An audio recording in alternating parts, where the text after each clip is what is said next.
Saudi अरब और तुर्की की दुश्मनी ऑटोमन साम्राज्य से ही है, जबकि दोनों सुन्नी मुस्लिम बहुल देश हैं। कहा जाता है कि दोनों के बीच मुस्लिम वर्ल्ड के नेतृत्व की होड़ भी है। सऊदी अरब के पास मक्का और मदीना है, तो तुर्की के पास विशाल ऑटोमन साम्राज्य की विरासत। इसराइल और फ़लस्तीनियों के बीच जारी टकराव को लेकर सऊदी अरब और तुर्की खुलकर फ़लस्तीनियों के समर्थन में बोल रहे हैं। तुर्की के राष्ट्रपति रेसिप तैयप अर्दवान सऊदी सरकार की तुलना में रोज फ़लस्तीनियों के समर्थन में ज्यादा बोल रहे हैं।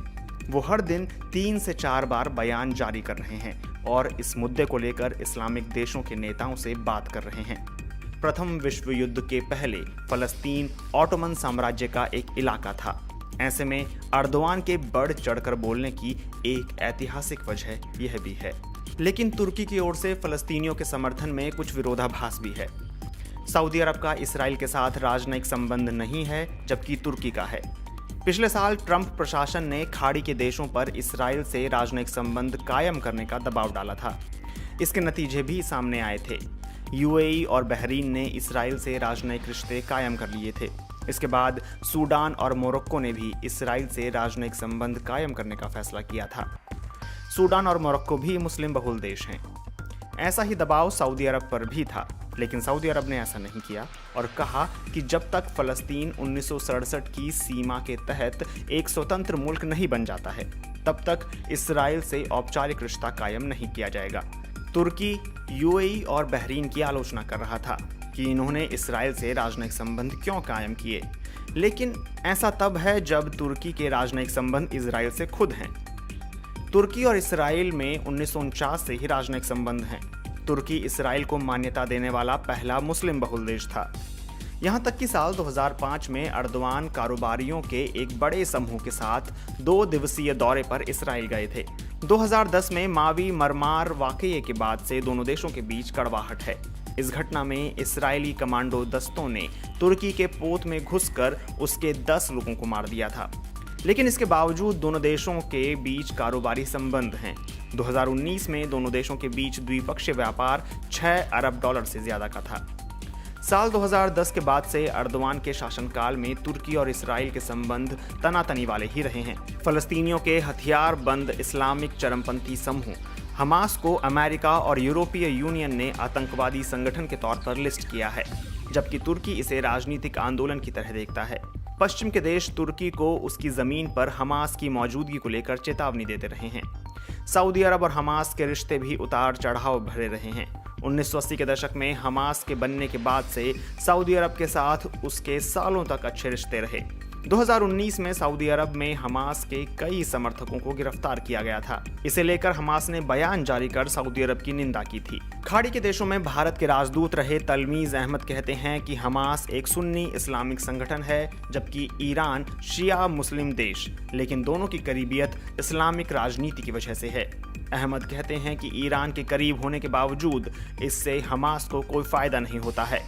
ईरान से करीबी के कारण सऊदी अरब से हमास की दूरी बढ़ना लाजिमी था, क्योंकि सऊदी अरब और ईरान के बीच दुश्मनी है। ऐसे में हमास किसी एक का ही करीबी रह सकता है। इसराइल का जितना खुला विरोध ईरान करता है, उतना मध्य पूर्व में शायद ही कोई और करता हो। ऐसे में हमास और ईरान की करीबियत स्वाभाविक हो जाती है। 2007 में फ़लस्तीनी प्रशासन के चुनाव में हमास की जीत हुई और इस जीत के बाद उसकी प्रासंगिकता और ज़्यादा बढ़ गई। लेकिन हमास और सऊदी अरब के रिश्ते भी स्थिर नहीं रहे। जब 2011 में अरब स्प्रिंग या अरब क्रांति शुरू हुई, तो सीरिया में भी बशर अल असद के खिलाफ लोग सड़क पर उतरे। ईरान बशर अल असद के साथ खड़ा था और हमास के लिए यह असहज करने वाला था। सऊदी अरब मिस्र में चुनी हुई सरकार का विरोध कर रहा था। ऐसे में फिर से हमास की तेहरान से करीबी बढ़ी। इसराइल और हमास के बीच अभी हिंसक संघर्ष चल रहा है। इस बीच हमास ने मध्य पूर्व के प्रतिद्वंदी देश ईरान और सऊदी से एकता बनाने की अपील की है। क्या वाकई इस्लामिक देश फ़लस्तीनियों को लेकर आपसी मतभेद भुला देंगे? क्या इस्लामिक देशों की एकता से इसराइल थम जाएगा? खाड़ी के कई देशों में भारत के राजदूत रहे तलमीज अहमद कहते हैं कि 1967 से पहले फ़लस्तीन और इसराइल समस्या अरब की समस्या थी, लेकिन 67 में अरब इसराइल युद्ध में इसराइल की जीत के बाद से यह केवल इसराइल और फ़लस्तीन की समस्या रह गई है। अगर इसे कोई हल कर सकता है तो वो इसराइल और फ़लस्तीन ही हैं। इस्लामिक देशों की प्रतिक्रिया दिखावे भर से ज्यादा कुछ नहीं है। ज्यादातर इस्लामिक देश राजशाही वाले हैं और वहां की जनता का गुस्सा जनादेश के रूप में आने का मौका नहीं मिलता है। ऐसे में वहां के शासक फलस्तीनियों के समर्थन में कुछ बोलकर रस्म अदायगी कर लेते हैं। जहां तक तुर्की की बात है तो अर्दवान ने बाइडन के आने के बाद इसराइल के साथ संबंध सुधारने की कोशिश की है। वे राजदूत भेजने को भी तैयार थे, लेकिन इसराइल ने कुछ दिलचस्पी नहीं दिखाई। इसराइल के खिलाफ हाल के दिनों में अर्दवान ने बहुत ही आक्रामक बयान दिए हैं। तलमीज़ अहमद साथ ही कहते हैं कि तुर्की या सऊदी अरब से इसराइल का कुछ भी नहीं बिगड़ने वाला है और अगर कोई दखल दे सकता है तो वो अमेरिका है, क्योंकि वहाँ की दक्षिणपंथी लॉबी इसराइल के समर्थन में मजबूती से खड़ी है। तलमीज़ अहमद कहते हैं कि सऊदी अरब के आम लोगों की सहानुभूति फ़लस्तीनियों के साथ बहुत ही मजबूत है।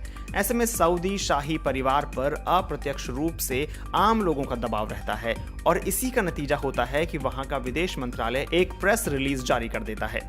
ईरान खुद को क्रांतिकारी स्टेट मानता है, इसलिए वो फ़लस्तीनियों के समर्थन में बोलता है और इस्लामिक वजहों से हमास का समर्थन करता है। हालांकि हमास को सारी मदद तुर्की और कतर से मिलती है। फ़लस्तीनियों के समर्थन में इस्लामिक देशों के संगठन ऑर्गेनाइजेशन ऑफ इस्लामिक कोऑपरेशन यानी OIC ने भी बयान जारी किया है, लेकिन कई लोग मानते हैं कि OIC सऊदी अरब के हितों को पूरा करने वाला ही एक संगठन है। तुर्की, पाकिस्तान, ईरान और मलेशिया ने 2019 में इसके समानांतर एक संगठन खड़ा करने की कोशिश की थी। पाकिस्तान में भी आम लोगों का समर्थन फ़लस्तीनियों के प्रति होता है। ऐसे में कोई सरकार आम लोगों और वहाँ के इस्लामिक संगठनों को नाराज़ नहीं करना चाहती है।